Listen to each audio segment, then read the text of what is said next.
அதுக்கப்புறம் லவ்வுக்கு வர்றாரு. லவ் வந்து எப்படி இருக்கும்? லவ் சீன் நீங்கள் எழுதணும்னா முதல்ல வந்து 4 விஷயத்தை எடுத்துக்கணும். ஒன்று இயற்கை புணர்ச்சின்றார், ஒன்று இயற்கை புணர்ச்சி, அப்புறம் இடந்தலை பாடுன்றார், அப்புறம் பாங்கன் கூட்டம் பாங்கியர் கூட்டம். பாங்கன்னா தோழன், பாங்கியர்னா தோழி. இப்போ லவ் எப்படி டெவலப் பண்ணுற விஷயத்துக்கு எழுதுறாரு, கலவியில் சொல்கிறார். இப்போ இயற்கை புணர்ச்சி அப்படின்னு என்னன்னு கேட்டிங்கன்னா, இப்போ நான் வந்து அலைபாயுதை வந்து எடுத்திருக்கேன். இந்த இதில் சார் சவுண்ட் கேட்கும்ல? இது வந்து தலைவனும் இந்த இது போவாதா? இது சூப்பர். இப்போ நீங்கள் மணிரத்னம் எப்படி பயன்படுத்திருக்காங்க, நம்ம இது வரைக்கும் இந்த ஆஸ்பெக்டில் பார்த்துருக்க மாட்டோம். மணிரத்னம் எப்படி பயன்படுத்தி ஏன் இந்த படம் வந்து இன்னும் ஒரு 25 வருஷம் ஃப்ரெஷ்ஷாக இருக்குன்னு நீங்கள் பார்த்தீங்கன்னா, இயற்கையாக தலைவனும் தலைவியும் மீட் பண்ணுறதுக்கு பேர் தான் புணர்ச்சினா சேருதல்னு அர்த்தம், மீட் பண்ணுறதுன்னு அர்த்தம். இயற்கையாக பேசுகிறாங்க.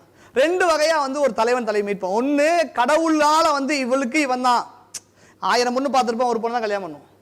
1000 பேர் நம்ம கூட படிச்சோம். அப்போ இயற்கையாக கடவுள் கொடுத்தது அப்படின்னு சொல்கிறாங்க. தெய்வத்தால் ஒன்று, இன்னொன்று தலைவியோட அழகுல மயங்கி ஒன்று இருக்குதுன்றாரு. இப்போ இங்கே இயற்கை புணர்ச்சி என்ன சீன் வருது அப்படின்னா, இப்போ இந்த காட்சியில் பார்த்தோம்னா ஹீரோவும் ஹீரோயினும் மீட் பண்ணுறதுக்கு ஒரு சீன் வேணும். நம்ம அசிஸ்டன்ட் டைரக்டர் கேட்போம், டே ஒரு ஃபஸ்ட்டு 2 பேர் லவ் பண்ணுற மீட் சொன்னால் ஒரு பேரும் தெரியாது, ஏதாவது ஒரு படத்துலன்னு சொல்லுவான். இப்போ லிட்ரேச்சரை படிச்சிட்டிங்கன்னா உங்களுக்கு இப்போ பார்க்குறப்ப தெரியும். ஒரு பெரிய ஒரு அண்ணா நூலகத்தில் ஒரு பெரிய ஃபங்க்ஷன் நடக்குது, அங்கே ஹீரோ வந்திருக்காரு, அங்கே ஹீரோயின் வந்திருக்காங்க, ஏத்தாடி மீட் இப்படி ஒரு சீனை எழுதிடலாம். இந்த கிராமர் தெரிஞ்சால் நம்ம என்ன செய்யணும், சீன் பிடிக்க முடியும். அப்போ இயற்கை புணர்ச்சியை வந்து சொல்கிறார். இங்கே என்ன நடக்குதுன்னா, ஹீரோ ஹீரோயினும் ஃப்ரெண்டோட கல்யாணத்துக்கு போகிறாங்க. அங்கே அவங்க மாட்டிக்கிட்டியான்னு கலாய்க்கிறான். கலாச்சனா ஏன் பொண்ணுக்கு என்ன பிரச்சனைன்னு சொல்லி அவள் பேசுகிறா. 2 பேர் மீட் பண்ணுறாங்க. மீட் பண்ணக்கப்புறம் இவர் என்ன சொல்கிறார், தொல்கா பேர் இடந்தலை பாடுன்றார். இடந்தலை பாடுன்னு என்னன்னு கேட்டிங்கன்னா, மீட் பண்ணவங்க மறுபடியும் ஒரு இடத்துல மீட் பண்ணுறத ஒரு விஷயமா சொல்கிறார்.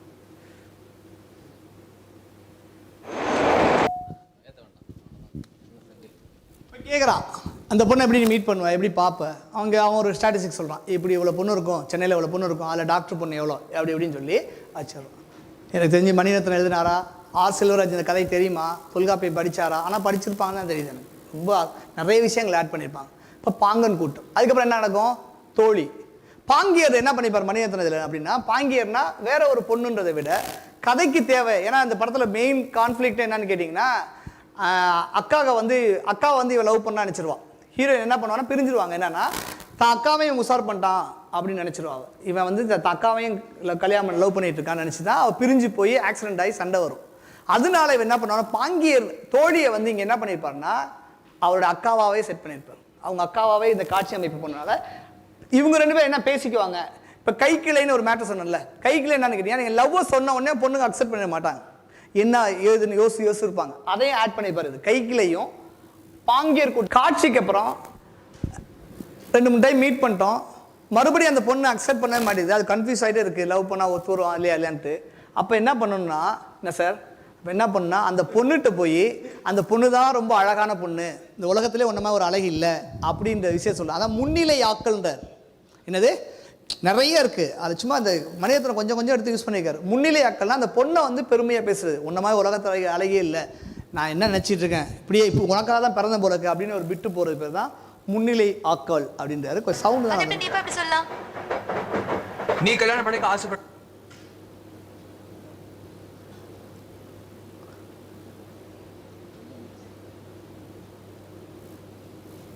சொல்லலையே, நான் ஆசைப்பட பயணிதர் கம்மியாக பேசுவாரான்னு சொல்கிறாங்களே, அது எல்லாமே இங்கே இருக்குது. தேவையில்லாமல் பேசியிருக்க மாட்டார்.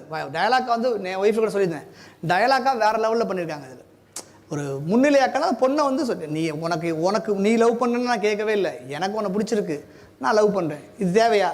ஆமாம் தேவை அப்படின்னு சொல்கிறது தலையெழுதுக்கு. இது நீங்கள் போய் குறுந்தொகையில் 2வது பாட்டு பார்த்தீங்கன்னா பயங்கரமாக இருக்கும்.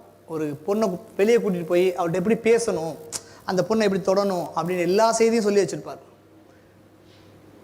காதலை வெளிப்படுத்தல். உங்களுக்கு யாயும் யாயும் யாராகி ஒரு பாட்டு கேட்டிருக்கீங்களே, நீ யாருன்னு தெரில, உங்கள் அப்பா யாருன்னு தெரில, நான் யாருன்னு தெரில, ஆனாலும் நம்ம என்ன செய்கிறோம், லவ் பண்ணுறோம். எப்படின்னா செம்புளப்பையில் கலந்த மாதிரின்னு சொல்கிறல, அது அந்த போட்டேன், நீங்கள் வரல இன்னைக்கு, ஓகேவா? இது ஐயம். அதுக்கப்புறமேட்டு தெளிவு. இதை பார்த்தீங்கன்னா இந்த சீன் செம்மையாக இருக்கும். இவன் என்ன பண்ணுவான், அவளை கூப்பிடணும், வீட்டுக்கு கூப்பிடணும். எங்கள் வீட்டில் வந்து ஒரு கொலு வைக்க போகிறோம், நீ வரியா அப்படின்னு கேட்பான். இது வந்து இவளுக்கு பயம் இருந்துச்சு இல்லை, இவன் நம்மளை கூட்டிகிட்டு போய் எங்கே ஏமாற்றி பாதியிலே கழட்டி விட்டுருவான்னு தான் முதல் சீன் சொல்கிறான். நீ பெரிய பணக்கார பையன், உனக்கு நீ அறிவு வச்சிருப்ப, நீ எங்கேயா கஞ்சி அடிச்சிட்டு இருப்ப, கடைசி என்னை கழட்டி விட்டு போயிடுவேன், இந்த வேலையெல்லாம் வேணான்னு சொல்கிறா. பயம் ஐயத்தை வந்து தொல்காப்பியர் ஐயம்ன்றாரு, இங்கே வந்துருக்கு. இப்போ தெளிவு எங்கன்னா அந்த பொண்ணுக்கு ஒரு நம்பிக்கை வரணும் காதலில். தொல்காப்பியர் எழுதுறாரு, அவளுக்கு வந்து நம்பிக்கையை ஊட்டணும். என்னடா தெரிஞ்சு வச்சுக்கலாம் வந்து அங்கே வந்துட்டு ஐயா எப்படிங்க உஷார் பண்ணுறேன்னு என்ன கேட்டுருக்காங்க. இவங்களுக்கு இதே வேலை, பக்கத்து காலேஜில் ஏதாவது பொண்ணு வந்துச்சுன்னா ஐயா என்னங்க எப்படிங்க பேசுன்னு கேட்டுட்டு இருப்பேன். அப்புறம் நான் 2 பிட்டு சொல்லி கொடுப்பேன். ஆமாம், தெளிவு தெரியும், அவருக்கு தெரியும். அவருக்கு தெரியாதுண்ணா. எங்கள் வீட்டுக்கு வா, கொழு வைக்கிறாங்க, நீ வான்னு சொல்லி கூப்பிட்டு அங்கே ஒரு சாங் வச்சுருப்பாங்க. எனக்கு இது செம்மையாக இருக்கும் அந்த சீன். அப்போ பார்க்குறப்ப பார்த்தா இங்கே இருக்குது, குறிஞ்சி பாட்டில் இருக்குது. குறிஞ்சி பாட்டில் பார்த்தா ஹீரோ ஹீரோயின் மீட் பண்ணி பயந்துட்டு அவனை கட்டி பிடிக்கிறப்ப ஹீரோ என்ன சொல்லுவானா, எங்கள் வீட்டில் எப்பயுமே விருந்து நடந்துகிட்டே இருக்கும், எங்கள் அம்மா அப்பா எல்லாம் விருந்து கொடுத்து எல்லாத்தையும் பரிமாறுவாங்க, பரிமாறி மீதி இருக்க சோறை உட்காந்து நாங்களாம் சாப்பிடுவோம், நீ வந்து ஏன் பரிமாறுக்குன்னு கேட்பான். இதான் லவ் ப்ரப்போஸ் அந்த இதில். அது வந்து திரைக்கோட உச்சக்கட்டம் அந்த அந்த குறிஞ்சி பாட்டு. அந்த விஷயத்தை எடுத்து அழகாக தலைவர் பண்ணியிருக்காரு. இந்த சீன் உங்களுக்கு தெரியுமில்ல? அவங்க டைமு 7:15 தான் கொடுத்தாங்க. ஆனால் இது போகிறத பார்த்து நீங்கள் எல்லாம் பயங்கர ஆர்வமாக இருக்கீங்க. யாரோ ஃப்ரெண்டு தங்கிச்சா. ஹலோ யாரு? Hello hello hi. இது ஸ்க்ரீன் பிளேவாக பார்த்தீங்கன்னா இவன் ஃபோன் யார் ஃபோன்னு கேட்குறாளா, அதானே கேட்குறா ஷாலினி. என்ன அமைதியாட்டீங்க இல்லை, அவங்கவுங்க லவ் ஃபீல் ஓடிச்சு. ஷாலினி என்ன கேட்குறா, நீ யாருன்னு கேட்குறா, ஏதோ உங்கள் ஃப்ரெண்டோட தங்கச்சியான்னு சொல்கிறாங்க. இந்த மனிதத்தில் என்ன பண்ணிப்பார், நுணுக்கமாக அந்த சீனில் வந்து அந்த சீன் வச்சுருக்க மாட்டார். யார் ஃபோன் பண்ணி கொடுக்குறான சீனை வச்சுருக்க மாட்டார். புரியுதா நான் என்ன சொல்ல வரேன்னு? ஒன்றுமே புரியல தானே? மணிரத்னம் என்ன பண்ணிப்பார்னா ஒரு சின்ன பொண்ணு கால் பண்ணி கொடுக்குற மாதிரி சீனே இருக்காது. இது எங்கே வச்சுருப்பாருனா லவ்வில் பயங்கர ஒரு ஃபீல் வரப்போ வச்சு விட்டுருப்பார் அந்த சீனை. ஒரு பாப்பா வந்து கால் பண்ணி கொடுத்துட்டு காசு வாங்கிட்டு போயிடும், இதே உனக்கு வேலையா அப்படின்ற மாதிரி. இது இந்த மாதிரி சின்ன சின்ன நுவான்சஸ் தான் வந்து திரைக்கதை வந்து என்ன செய்யும், அவங்களுக்கு வந்து சுவாரஸ்யப்படுத்தும். எல்லாத்தையும் ஓப்பனாக விடாமல் இப்படி வச்சுருப்பார். இந்த சீன் பார்த்தீங்கன்னா தெரியும் உங்களுக்கு. யாருமான்னு கேட்பான், குறிஞ்சி பாட்டு பேசுகிறோமா, நாளைக்கு எங்கள் வீட்டில் விருந்து எல்லாம் சாப்பாடு வச்சுருப்போம், நீ வந்து சாப்பிட்டுட்டு மீதியை வந்து பரிமாறிக்கலாம், அப்படியே சீன். நீங்கள் என்ன பண்ணோம், வேறு ஒரு சீன் வச்சுருந்தோம், எங்கள் வீட்டில் நாளைக்கு என் தங்கச்சி வயசுக்கு வந்துருச்சு, நீ வரியா, இதே நீ களவாணியில் வச்சுருப்பான், தங்கச்சி வயசுக்கு வந்த மாதிரி போய் மீட் பண்ணுற மாதிரி விஷயத்தை நீங்கள் வந்து இதை அண்டர்ஸ்டாண்ட் பண்ணிவிட்டு இதுக்கு ஒரு 100 சீன் எழுதி பார்த்தீங்கன்னா அது ஒரு இந்த ஒரு மியூசிக் டேரக்டர் பேசிட்டு இருக்கா, அதான் பேசிட்டு வந்தோம் அவர் காரில். அவர் தான் எங்களை காரில் கூப்பிட்டு வந்தார், சீக்கிரம் முடிச்சிருங்க சார் போகணும் அப்படின்னாரு.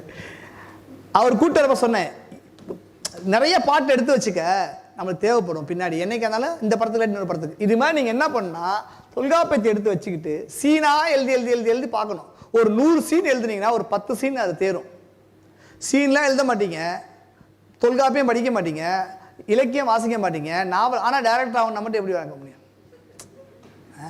டேரக்டர் ஆயிருந்தேன் சார், நான் வந்து நயன்தாரா கூட ஒரு படம் பண்ணேன் சார், ரஜினிகாந்த் கூட ஒரு படம் பண்ணேன் சார், 100 கோடி வேணும் சார்னா எப்படி பண்ண முடியும்? இந்த லோகேஷ் கனாஜா சொல்கிறார், ஒரு படத்தை 150 டைம் பார்ப்பான் அவருக்கு பிடிச்ச படத்தை, அப்படியே படித்து அப்படியே எடுத்துடுறாரு. அதில் உள்ள சின்ன சின்ன நுவான்சஸ்லாம் எடுத்து கரெக்டாக பண்ணி லைட்டிங்லாம் செட் பண்ணி பார்த்துறாங்க. எவ்வளோ ஒரு குட்டி குட்டியான விஷயங்களை மனிதத்தில் என்ன பண்ணி ஏன் இந்த படம் இன்றைக்கி நமக்கு இருக்குன்ற காரணம் தான். குட்டி குட்டியான விஷயங்களில் பண்ணிடுவார். தப்பாக பேசலான்னு சொல்கிறாங்கல்ல ஒரு சீன், அந்த சீன் நீங்கள் படம் பார்த்தா தெரியும், யதார்த்தத்தோட உச்சகட்டமாக இருக்கும் அந்த காட்சி. அந்த மாதிரி சீன் கேட்குறேன். பசங்க நிறைய பேர் ஸ்கிரிப்ட் கொடுப்பாங்க, நல்ல சீன் அப்படிங்கன்னா அவங்களுக்கு தெரியல, நல்ல சீனாக பயங்கரமாக அந்த இடத்துல ஒரு அதெல்லாம் இல்லை. ஒரு ஹை கிளாஸும் லோ கிளாஸும் மீட் பண்ணால் டயலாக்ல வந்து எப்படி குத்தி குத்தி பேசுவாங்கிறது ரொம்ப அற்புதமான ஒரு காட்சி. யதார்த்தம்னா என்ன அது அது இந்த சீன் நல்லா. இது ஏன் மெயினாக இருக்குன்னு நினைக்கிறேன், ஆர் செல்வராஜன் ஒரு பெரிய கதையாசிரியர் இருக்கார், தெரியும் உங்களுக்கு தெரியும் கேள்வி. பாரதிராஜா இவங்க எல்லாத்துக்கும், பாரதிராஜாவுக்கும் மணிரத்னத்துக்கும் பெரும்பாலும் படங்கள் இவங்க அவர் தான் எழுதினார். அவர் கதை சொல்கிறதே பயங்கரமாக இருக்கும், அவருடைய இன்புட் அதிகமாக இருக்கும். அது இப்படி டீட்டெயில் இருக்குன்னு நினைக்கிறேன் நான். லொக்கேஷன் மாற்றிட்டார், விட்டாச்சுன்னா விட்டுடணும். சும்மா தெரிஞ்சுக்க, தீண்டி இலக்கியம் படிச்சு டெஸ்ட் பண்ணுறது மடத்தணும். நான் மடத்தணும் செய்ய விரும்பல. இப்போ என்னாச்சு, உடனே லவ்வாக வந்துட்டு இருந்துச்சா, டக்குன்னு வந்து அவன் வேலையை பார்க்குற. நம்ம நிறைய திரைக்கதைகள் வாங்கி படிக்கிறப்ப தொழில் என்னன்னு கேட்டே இருப்போம். அவன் என்ன வேலை செய்கிறான், ஹீரோ என்ன வேலை செய்கிறான். அப்போ வந்து அவன் ஆஸ் யூஷுவலாக வந்து கம்ப்யூட்டர் பிஸ்னஸ் பண்ணுறான். தொழில் வந்து அவங்க ஆஃபீஸில் வந்து ஒரு புது லேப்டாப் இது வாங்கி சிஸ்டம் வாங்கி ஒர்க் பண்ணுறான்றதை வச்சுருப்பார். இது எல்லாமே எங்கே இருக்குது, தொல்காப்பியத்தில் தான் இருக்குது இந்த சீன். அடுத்தது தெய்வ புணர்ச்சி. நான் ஃபர்ஸ்ட் என்ன சொன்னேன்னா, 2 பேர் லவ் பண்ணுறாங்கன்னா ஒன்று கடவுளால் நிகழும். எவ்வளோ பொண்ணை பார்க்குறேன் சார், நான் ஏன் சார் ஒன்று லவ் பண்ணேன் அப்படின்றவாங்களா, அது மாதிரி தெய்வத்தால் நடக்கும், இல்லாட்டி தலைவியோட அழகால் நடக்கும்னு சொல்லி தொல்காப்பியர் சொல்கிறார். தெய்வ புணர்ச்சினா நீ என்னதான் பிரிஞ்சாலும் மறுபடியும் என்ன செய்யும், அந்த காதல் வந்து அவனை சேர்த்து வச்சு கல்யாணம் ஆகி கொண்டு போயிடும். அதுக்கப்புறம் பிரியாது அது கற்பியல் பார்த்துறது. ஓகேவா? இப்போ தெய்வ புணர்ச்சியில் பிரிவுக்கு மீன் இதை தான் நான் சொன்னேன். அந்த காட்சியில் மணியத்தனை பயன்படுத்தியிருக்க மாட்டார். ஆனால் இந்த காட்சியில் வந்து இந்த பாப்பா தான் காசு போட்டு கொடுத்து அவன் வந்து என்ன செய்ய லஞ்சம் வாங்கிட்டு போறா அப்படின்ற காட்சியை போட்டுப்பார்.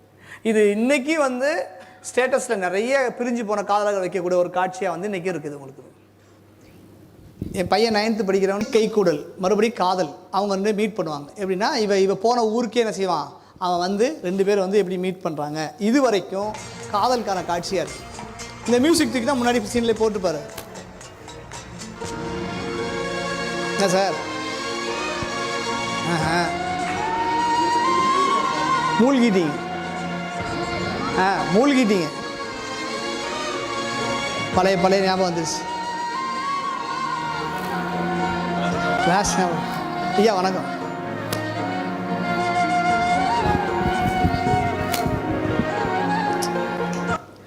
சாரி.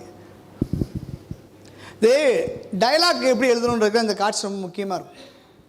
இப்போ போய் சொல்லுவா ரொம்ப அற்புதமாக எழுதியிருப்பார். டைலாக் வந்து ஒரு லவ் சீனில் எப்படி எழுதுறதுன்றது.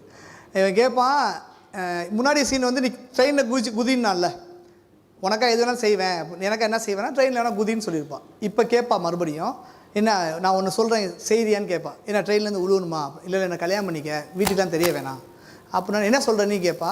கொஞ்சம் பாஸ் விட்டு ரொம்ப நீங்கள் சினிமா எடுக்கிறப்ப ரொம்ப முக்கியமாக இருக்குது. சஜஷன் கொஞ்சம் கேப் கொடுக்கணும். மியூசிக்கு ஃபீலிங்க்கெலாம் கொஞ்சம் கேப் கொடுக்கணும். உடனே நடிப்பு போட்டு வாங்கி என்ன செய்யக்கூடாது, பண்ணிடக்கூடாது. இதில் வந்து என்ன பண்ணிப்பாருன்னா, டாக்டர் அம்மா சொன்னால் எனக்கு எல்லாம் ஓகே தான் அப்படி. டாக்டர் அம்மான்றது அங்கே தான் பயன்படுத்துவாங்க. எப்பயுமே நமக்கு டைலாக்ல டாக்டர் சொன்னால் ஓகேன்னு ஒரு சீரியல் அந்த இடத்துக்கு இங்கே அழகாக பயன்படுத்துவார். அதனால தான் மணிரத்னம் லெஜெண்ட்றாங்க. அதுதான் டச்சு. ஃபஸ்ட் நைட்டுன்னு சொல்லிட்டு மளிகை கடை காட்ட குட் நைட்ண்ணே அப்படின்ட்டு போவோம். அவ்வளோதானே போனேன், தனியாக போய் தூங்க போகிறேன்ன்ற மாதிரி சொல்லுவான். இப்படி தொல்காப்பியத்தில் நிறைய விஷயங்கள் எழுதியிருக்காரு.